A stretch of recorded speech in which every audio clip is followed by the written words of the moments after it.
Mrs. Gandhi, how tense is the situation on your frontiers with Pakistan? It's very serious indeed. The two armies are confronting each other. And of course, shelling has been going on for quite some time, even before I left. Do you really think it's possible that Pakistan would attack India with their present internal situations? Well, when there is the sort of chaos which they obviously have, they may take desperate action and feel that an external enemy might unite some of the people there. What about you? Is there a situation in which you might attack Pakistan? Well, I hope not.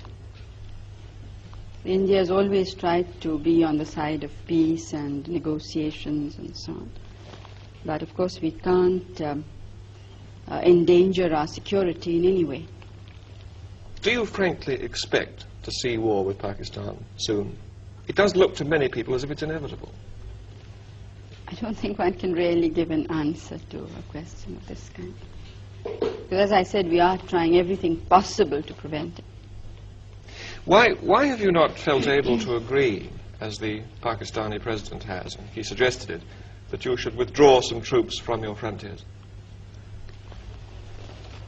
Pakistan, as I moved its troops forward a considerable time before we did. Now, while they were there on our border, nobody raised any question that this would be, it endangers peace, it endangers our country. Now, when we felt compelled in the interest of our defense, the whole world seems to have woken up. Now, it seems a very unrealistic situation to me. And as far as going back is concerned, our positions are much further back. I mean, we don't have a second line that could serve us should Pakistan decide to attack after all. So it would not be, I don't think I would be doing my duty to the country and to the people if we would agree. And one thing you must remember is that we have never attacked anybody, but we have been attacked 3 times. But do you support the Bangladesh guerrillas? Do you support a separate state in East Pakistan? You see, it's not a question of supporting or not. The question is what is likely to happen. I don't think we can shut our eyes to the situation in a neighboring state. I think, and I personally think that most of the world believes this, so they may not be willing to say it out openly, that Pakistan as it existed can never be the same again. But don't you think the situation on your frontiers might be less dangerous if you personally were to meet Yahya Khan, so that you understood each other's positions more clearly? Have you read some of Yahya Khan, the president's speeches and interviews? Yes. Well, and do you still think it would serve a useful purpose? Maybe you would understand each other's positions on the frontier better. You'd understand why your troops are stationed there. No, I understand it perfectly well. There's absolutely no doubt in my mind. Our troops are stationed there because we were threatened by the military regime of Pakistan. In no uncertain words, there has been a situation of indirect aggression.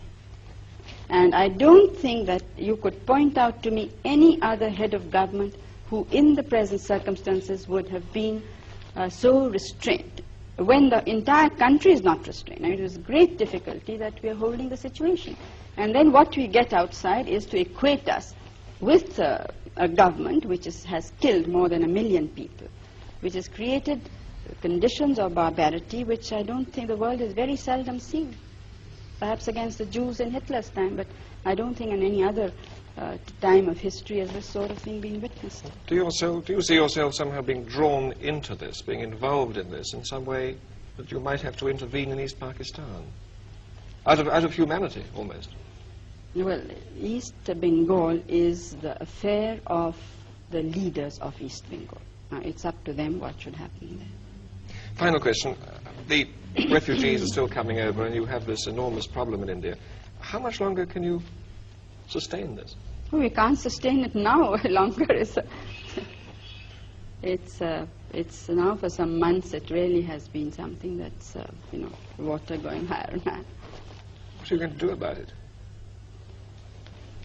Something will have to be done. Well, one thing I must say, that I'm absolutely determined that all the refugees of all religions must go back We are not going to absorb them in our population. Would you have necessarily put them back by force?